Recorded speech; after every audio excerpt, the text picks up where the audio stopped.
আমনে লেগে কিচ্ছু আটকাবে না দুনিয়া, কেউ না, নাফরমান দুনিয়া, দুনিয়া ধোকা, দুনিয়া ধোকা। এই আজকে জানাজার দিন আমনের ফুদ বৌজি তারা যে কাঁদছিল সকাল থেকে, কাইন্দা কাইটটা দাফন কইরা ঠিকই মাগরিবের পরে তারা ভাত লইয়া বলি, কি বলে, হ্যাঁ হ্যাঁ মাগরিবের পরে হেরা ভাত খাইতে বই, আর আত্মীয় স্বজনে যাইতে ধরে খাবায়, আরে যে কান্দাটা কাঁদছো আরো দুগা ভাত লও, আরো এক টুকরা গুস্ত লও। কিসের কান্দা? ধোকা এগুলো, দুনিয়া ধোকা এগুলো, যে দুনিয়া আখেরাত ভুলায় দেয়। এমন কামাই করা না চাই যে কামাই নামাজ ছেড়ে দিতে হয়। কেন ছাড়বেন নামাজ? দুনিয়া করেন, কোনো মানা নাই। আল্লাহ তাআলা দুনিয়া বাদ দিতে নিষেধ করছে। দুনিয়া বাদ দিলে আপনি নেক আমল করবেন কেমনে? দুনিয়াতে না থাকলে আপনি সেজদা দিবেন কেমনে? শরীর সুস্থ না থাকলে আপনি নামাজ পড়বেন কেমনে? হ্যাঁ, তাইলে দুনিয়া অর্জন করতে, কামাই করতে নিষেধ করে নাই, আল্লাহকে ভুলতে নিষেধ করছে, আখেরাত ভুলতে নিষেধ করছে, হারাম করতে নিষেধ করছে। আল্লাহ বলছে হালালের মাধ্যমে বান্দা আমি তোমার সমস্ত জরুরত পূরণ করতে সক্ষম। সক্ষম কিনা বলেন না? সক্ষম। বছরের পর বছর অসংখ্য মানুষ হালালের মাধ্যমে দুনিয়ার জরুরত পূরণ করছে। আল্লাহ আমাদেরকে বুঝ দান করে। আমার নওজোয়ান সাথীরা, আমার বাপ, আমার ভাই, আমার বন্ধু, নিজের দিকে নজর দেন, ছেলেটার দিকে নজর দেন, মেয়েটার দিকে নজর দেন, আখেরাতের ফিকির করেন। দুনিয়া এই ঘর বাড়ি খাট পালং সোফার মিলাইয়া তার চাইতে বেশি উত্তম হবে আখেরাত মিলান। দুনিয়াও হয়ে যাবে, দুনিয়া থেমে থাকেন, দুনিয়া থেমে থাকে। যাকে আল্লাহ যা বরাদ্দ দিবেন তা দিয়েই দেবেন। সবার কাছে বিশেষভাবে অনুরোধ করা যাচ্ছে, বয়ানটি শুধু একা শুনবেন না, বরংস বয়ানটি বন্ধু বান্ধব, আত্মীয় স্বজন সবার কাছে শেয়ার করে দিবেন। আপনার একটা শেয়ারের মাধ্যমে হয়তোবা অনেকে এই বয়ানটা শুনে তাদের মধ্যে হেদায়েত আসতে পারে, হয়তোবা তাদের এই বয়ান শুনে জীবন পরিবর্তন হতে পারে। আর একটা ভিডিও শেয়ারের মাধ্যমে যদি আপনি কারো জীবন পরিবর্তনের কারণ হতে পারেন, তাহলে অবশ্যই এর প্রতিদান আল্লাহ আপনাকে উত্তম কিছু দিবেন। অতএব অনুরোধ রইল, ভিডিওটি নিজেও শুনবেন, অন্যের মাঝেও শেয়ার করে দিবেন।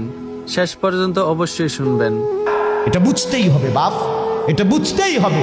দুনিয়া নিয়ে কাড়াকাড়ি না, দুনিয়া নিয়ে কাড়াকাড়ি না, দুনিয়া নিয়ে কাড়াকাড়ি না, দুনিয়ায় সেই যাবে। দাওয়াত ও তাবলীগের বিশ্ববিখ্যাত মুরব্বী ছিলেন, আহা সোনার মানুষ ছিলেন, আলোকিত মানুষ ছিলেন হযরত মাওলানা উমর পালনপুরি রাহমাতুল্লাহি আলাইহি। উনি বলতেন, বাপ মসজিদের ছাদে মনে করেন 500 লিটারের একটা পানির ট্যাঙ্কি, আর নিচে 5টা ট্যাপ অজু করার জন্য দিছে। তো হযরত উদাহরণ দিতেন আর কি, যে 5টা ট্যাপ দিয়ে মানুষ অজু করে, এখন পানি শেষ, অজু অজু করতে করতে পানি কি হয়ে গেছে, আর কয় লিটার শেষ হয়েছে। আচ্ছা, এখন মুসল্লি একটু বেশি দেখা মসজিদ কমিটি বলল যে না, কষ্ট হয় 5টা ট্যাপে উজু করতে, মুসল্লিদের আরও 5টা ট্যাপ লাগান। তো আরও 5টা ট্যাপ লাগাইছে। এখন ট্যাপ হয়েছে কয়টা? এখন মুসল্লিরা উজু করে 10টা ট্যাপ দিয়া পানি শেষ হয়েছে। এখন পানি শেষ হয়েছে কয় লিটার? ধরো মিয়া, আগে না 5টা থাকতে না 500 লিটার, এখন 1000 লিটার। কি লেগে 1000 লিটার? এই কথাটা বুঝছেন কি না বলেন? ওইখানে টাঙ্কি কয় লিটার, এনে ট্যাপ যদি আরো 10টাও বাড়ায়, পানি শেষ হয়েছে কদ্দুর? এই কথা এটাই। আপনি যত দাম দেয় বাড়ান, শেষ পর্যন্ত একত্র করলে এই 18টি 318 অথবা কি 9 দুগুণে 18। কথা বুঝছেন? হয়তো 3খানে 6 করে 18 হয়েছে, আর অথবা 9 9 18 হয়েছে, আর অথবা ডাইরেক্ট 18। তার মানে 18 ঠিক, হয়তো 318 অথবা 9 দুগুণে 18 অথবা ডাইরেক্ট কি, মানে আমনে দামদা বাড়াইয়া লাভ না। বাড়াইতে হইব ওই টাঙ্কি আসমানে, বাড়াইতে হবে। কোরআনুল কারীমে স্পষ্ট কোরআনের আয়াত আছে, অফিস সামাই রিজকুকুম, একটা ডাইরেক্ট বাংলায় কইছে আল্লাহ। আমার শায়েখ আরিফ বিল্লাহ হাকিমুন নফস আল্লামা মুফতি মুশতাকুন নবী কাসিমি, এ হুজুর মাঝে মাঝে মহব্বতে এই কথাটা বলে। কোনো কথা একদম খুব স্বাভাবিকভাবে যখন আল্লাহ বলছেন, মনে হয় যেন বাংলায় বলছে। আল্লাহ বলে অফিস সামাই রিজকুকুম, বান্দা তোমাদের রিজিক আসমানে আসমানে আসমান। কোথায় বলেন না? এ খেতে না, গার্মেন্টসে না, মেলে না, ফ্যাক্টরিতে না, এগুলো সব আল্লাহর ফায়সালায়, আসমানি ফায়সালায় এখানে উৎপাদিত হচ্ছে। আল্লাহ আমাদেরকে বুঝ দান করেন। আমি আমার এই কথাটাই হৃদয়ের সবটুকু দিয়ে বুঝাইতে চেষ্টা করলাম। শুধু কেবল দুনিয়া নিয়ে কারাকারি করা না, শুধু দুনিয়া নিয়ে ব্যস্ত না জিন্দিগি। বাপ আমার, যুবক ভাই, তোমার কাছে আমার অনুরোধ, মুরব্বী বাবা আপনাদের কাছে আমার অনুরোধ, কাজে লাগাইলেও এই হায়াত, নষ্ট করে দিল এই হায়াত। বন্ধু গড়লেও এই হায়াত, নষ্ট করলেও এই হায়াত। না আপনি আবার ফিরে আসবেন, না আমি আবার ফিরে আসবো। দোস্ত আমার, হায়াতকে কদর করে, জিন্দিগিকে কদর করে। আর আসবেন না আপনিও, আর আসবো না আমি। এবার আমার এই আয়াতের তর্জমাগুলো শুনেন, তাইলে আমার কথা শেষ। আমি কয়েকটা আয়াত, ছোট্ট ছোট্ট আয়াত, 15টা আয়াত পড়ছি। অল্প সময় আমি কথা শেষ করে দিচ্ছি। মূলত এখানে 29 নম্বর পারা, কোরআনুল কারীমের 75 নম্বর সূরা। সূরাটার নাম হলো কিয়ামাহ, মানে কিয়ামত। কিয়ামত আর কি, এই শব্দটা, এই সূরাটার নাম। কোরআনুল কারীমের মধ্যে পুরা কোরআনে 30 পারা কোরআনে মৌলিক আলোচ্য বিষয় হলো 3টা, মোটা দাগে। এই 3টারই বিস্তারিত আলোচনা, ব্যাখ্যা হলো কোরআন। 3 কথা মূল আলোচনা কোরআন: তাওহীদ, রিসালাত, আখিরাত। কোন তো কি কইছি? এই 3 কথা পুরা কোরআনের বক্তব্য। এই 3 কথা আমাদের প্রিয় নবী সাল্লাল্লাহু আলাইহি সাল্লামের 23 বছরের সমস্ত কথা, জিন্দিগির খোলাসা। কেউ বয়ানটি শেষ পর্যন্ত না শুনে যাবেন না। অবশ্যই বয়ানটি শেষ পর্যন্ত শুনবেন এবং মনোযোগ দিয়ে শুনবেন। আর শুধু বয়ানটি শুনলেই হবে না, হুজুরের কথাগুলো বুঝতে হবে এবং সেই বয়ান থেকে আপনাদেরকে আমল করতে হবে। অতএব বয়ানটি মনোযোগ দিয়ে শেষ পর্যন্ত শুনবেন এবং বয়ান থেকে আমল করার চেষ্টা করবেন। দোয়া করি আল্লাহ যেন আমাদেরকে ঈমান এবং আমল নিয়ে বেঁচে থাকার তৌফিক দান করেন, আমিন। আমার তো স্পষ্ট কথা, ফজরের নামাজ না পড়ে ঘুমায় যে ঘরে মানুষগুলো, আপনাদের যাদের ঘরের ছেলে ফজরের নামাজ না পড়ে ঘুমায়, বিবি ফজরের নামাজ না পড়ে ঘুমায়, মেয়ে ফজরের নামাজ না পড়ে ঘুমায়, এবং কর্মজীবী কামাই রোজগার করেন যারা, পরিবারের অভিভাবক ফজরের নামাজ না পড়ে ঘুমায় থাকেন, সকাল 8টায় 9টায় 7টায় যারা ঘুম থেকে ওঠেন নামাজ না পড়ে, এরা মানুষ ওঠে না, এরা জানোয়ার ঘুম থেকে ওঠে। জানোয়ার, জানোয়ার, জানোয়ার, এরা জানোয়ার। জানোয়ার বেটা তুমি, জানোয়ার তুমি। তোমার সাথে কুকুরের তফাৎ তুমি বলো? দাঁড়াও পিয়া, এখন দাঁড়াও, দাঁড়াও। তুমি বলতে পারলে আমি সাইরে দেবো মাইক, নেমে যেমন দাঁড়াও। তোমার সাথে কুত্তার পার্থক্য কও, বলো। কুকুরে খানা খায়, তুমিও খানা খাইছো। কুকুরে বিশ্রাম করে ঘুমায়, তুমিও বিশ্রাম করছো। কুকুরের ফেডেও বাচ্চা হয়, তোমার ঘরেও বাচ্চা কাচ্চা আছে। আর কি তা তফাৎ বলো মিয়া। জানোয়ারের সাথে পার্থক্য করো আপনাদের ছেলেদের। শিক্ষিত হইতেছে ছেলে, হে পড়ালেখা করে, হে বলে শিক্ষিত। কি শিক্ষিত মিয়া? কি শিক্ষিত? মালিক চিনে না যে সে শিক্ষিত কিভাবে? আরে মনিব চেনে না যে, বানানে ওয়ালা চেনে না যে, সে শিক্ষিত কিভাবে হয়? মূর্খ তো এত মূর্খ হয় না বাজান, হাইওয়ানও তো এত হাইওয়ান হয় না। আল্লাহ তাআলা তো বলছে মানুষ ছাড়াও যারা আমার সৃষ্টি তারা তো আমার তাসবিহ পড়ে। তাসবিহ। এক বড় বুজুর্গ আছেন পাকিস্তানের, ইন্তেকাল করছেন, সৈয়দ আব্দুল মজিদ নদীম সাহেব রাহমাতুল্লাহ আলাইহি। উনি বললেন, আল্লাহর কসম, আমি যেন এই চোখ দিয়ে দেখি পৃথিবীর বহু কাফের দেশ আমি সফর করছি। হযরত বলছেন, আমি দেখছি কাফের দেশে মানুষগুলো কুফরি করতেছে, মানুষগুলো শিরিক করছে, কিন্তু ওই দেশের পাখিগুলো মাওলার তাসবিহ পড়ছে। সুবহানাল্লাহ। মানুষে না মুশরিক, কথা বুঝেন না? মানুষে না বেঈমান, কিন্তু আমেরিকার পাখিও ইমানদার, ঠিক না? লন্ডনের পাখিগুলোও কি, ওরা সব মাওলার তাসবিহ পড়ে। রাগ হইয়েন না, শক্ত কথা বললাম, রাগ হইয়েন না বাপ, রাগ হইয়েন না, ভাবেন, ফিকির করেন, একটু ভাবেন। আমি আসলেই কোনো বক্তা না, ওয়াইজ বক্তাদের যে গেট আপ থাকে এর কিচ্ছু আমার দ্বারা নাই। এর অনেক কিছু থাকে, বক্তাদের অনেক নিয়ম কানুন, হ্যাঁ, সিস্টেম থাকে, কাগজ থাকে, ফাইল থাকে, দাওয়াত দেওয়ার একটা নিয়ম থাকে, হ্যাঁ, আগে কত পরে কত, মাঝে দিয়ে কত, কি পানি খায়, আসে কেমনে, কতক্ষণ ব্যাট খায়, কতক্ষণ আসে, কতক্ষণ সদর বদর, কথা বুঝছেন না? আমার আসলে আমি কোনো বক্তা উক্তা না, আমার এক কথা, আমি আখিরাতের ফেরিওয়ালা, আমি এক ফেরিওয়ালা।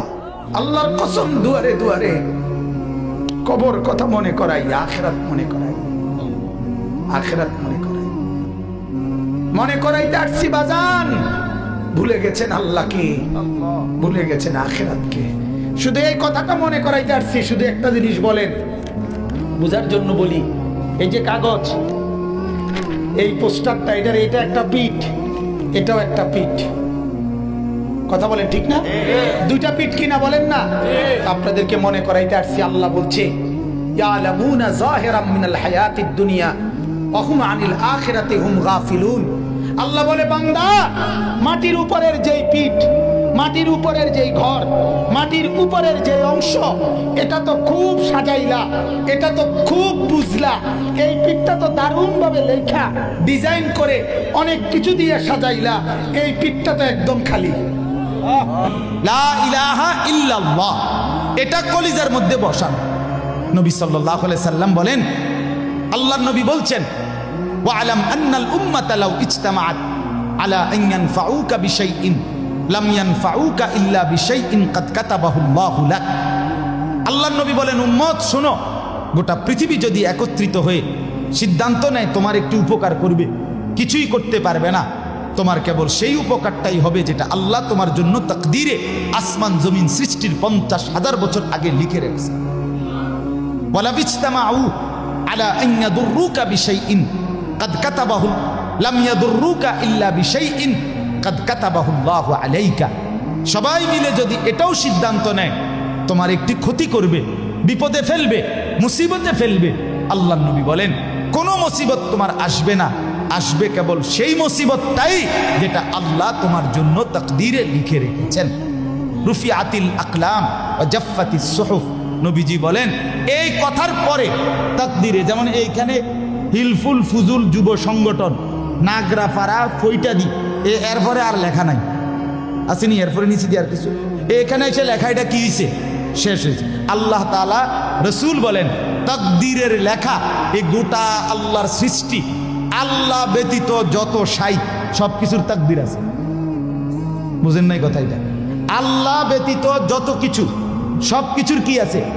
এই গাছ মাছ, আকাশ জমিন, হ্যাঁ, এই মশা মাছি পিঁপড়া, যা কিছু আছে আল্লাহ সৃষ্টি, নদী সাগর, সব কিছুর কি আছে? তাকদীর আছে। এই নদীতে কতদিন জোয়ার আসবে এটা লেখা আছে, কতদিন ভাটা আসবে এটা লেখা আছে।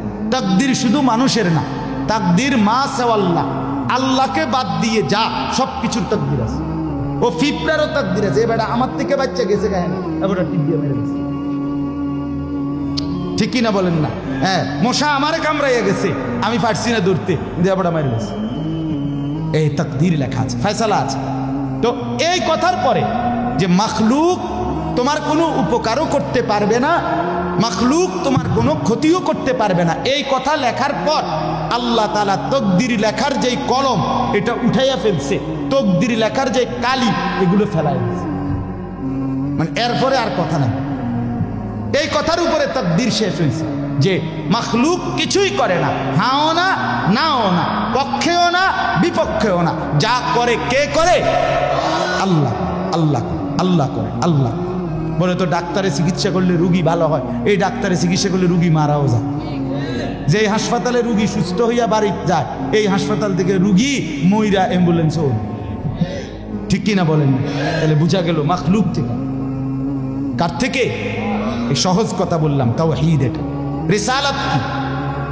রিসালাত হলো মুহাম্মাদুর রাসূলুল্লাহ সাল্লাল্লাহু আলাইহি ওয়াসাল্লাম। তার মানে মাথার চুল থেকে পায়ের নখ, জিন্দিগির পুরাটা, এই দেহের সব কিছু, এবং আমার জীবনের একেবারে ঘর থেকে দেশ, জাতি, রাজনীতি, ঘর, পরিবার, সমাজ, আচার আচরণ, বাজার, ব্যবসা, লেনদেন, হাসি কান্না, আয় উপার্জন, সামাজিকতা, অনুষ্ঠানাদি, পাড়াপড়শি, সমাজের আমার জিন্দিগির, আমি এক মানুষ জীবনে যা করব, ঘরে কিংবা বাইরে, হাটে কিংবা মাঠে, বাজারে কিংবা ব্যবসায়, আয়ে কিংবা লেনদেনে, দেশে কিংবা রাজনীতিতে, সব কিছু একজন রসুল মুহাম্মদ সাল্লাল্লাহু আলাইহি সাল্লাম ওনার দিক নির্দেশনায়, ওনার সুন্নাতে, ওনার তরিকার উপরে করা, এভাবে জীবনটাকে গঠন করা, এটার নাম রিসালাত।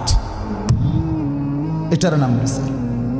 কোনোভাবেই বাপ এই কথা বলার কোনো সুযোগ নাই। ইসলামকে কোনো একটা জায়গার মধ্যে সীমাবদ্ধ করার কোনো অনুমতি নাই। এটা ঈমান থাকবে না, ঈমান থাকবে না।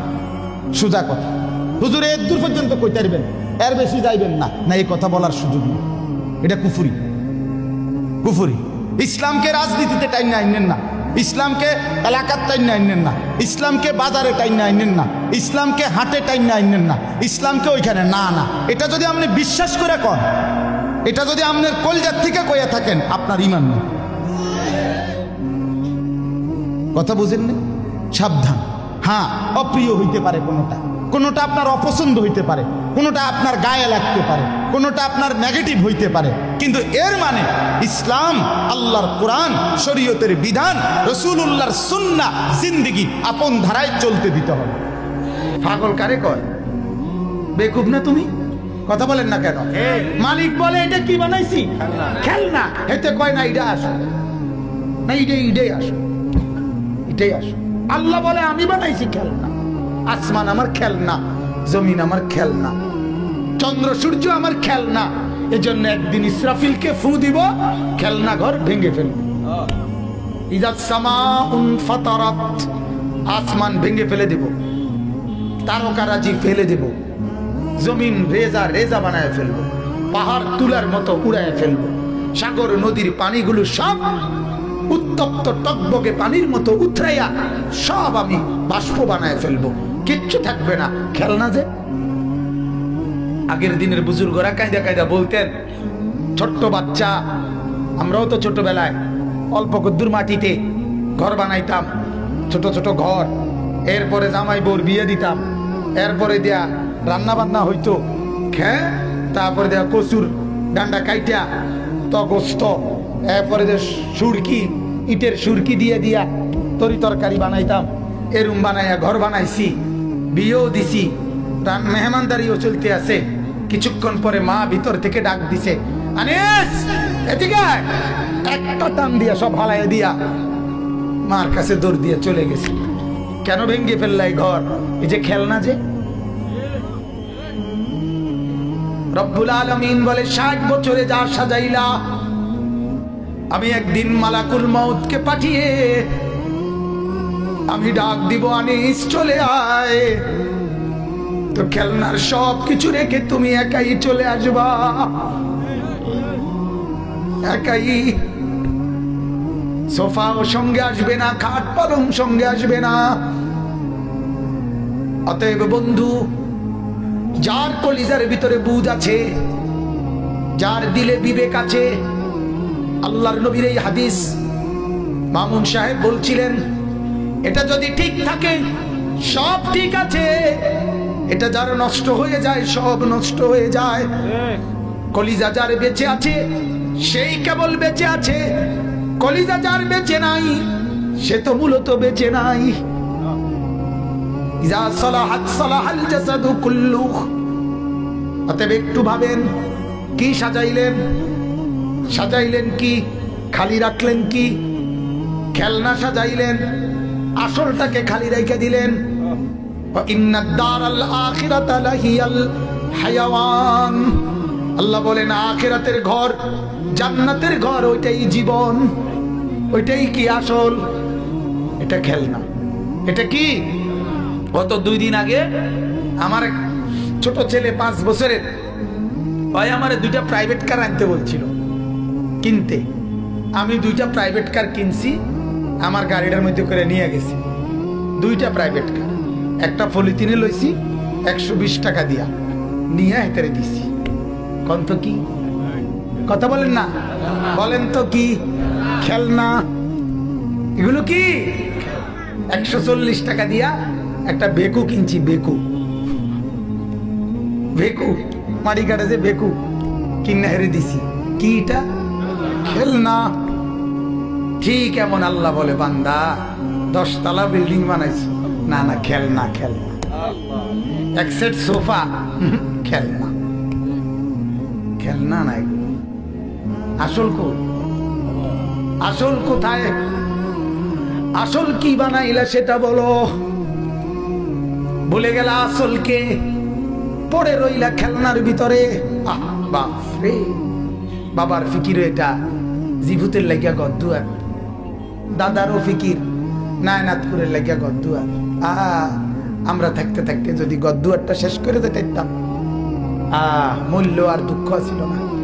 না, ফুটাইতে টেলিভিশন চাইতে আরাম হইতো, মোবাইল চালাইতে সুবিধা, ঘরে বইয়া মানুষের ঘরে আর যাওয়ান লাগতো না। আহা, একজন ইমানদারের ভাবনা এটা হতে পারে না বাজার। ইমানদারের ভাবনা হবে, আহা সবগুলো ছেলে যদি নামাজি হতো, ছেলের বউগুলো পর্দানসীন হইতো, মেয়েগুলো যদি দিনদার হইতো, নাতি নাতনি যদি কোরআন পড়তে পারতো, আল্লাহর কসম তাইলেই বলতে পারতেন আর আমার কোনো চিন্তা নাই, এখন আর মরলেও কোনো টেনশন নেই। বয়ানটি শেষ পর্যন্ত শোনার জন্য আপনাদেরকে অনেক অনেক ধন্যবাদ। আর আপনাদেরকে বিনয়ের সাথে অনুরোধ করা যাচ্ছে, যদি আপনাদের কাছে বয়ানটি ভালো লাগে থাকে তাহলে অবশ্যই ভিডিওতে একটা লাইক করে দিবেন। আর হুজুরের বয়ান আপনাদের কাছে কেমন লাগে অবশ্যই ভিডিওর কমেন্ট বক্সে কমেন্ট করে জানাবেন। আর হুজুরের এইরকম বয়ান পেতে অবশ্যই আমাদের চ্যানেলটি সাবস্ক্রাইব করে রাখবেন এবং পাশে থাকা বেল আইকনটি বাজিয়ে দিবেন। ধন্যবাদ।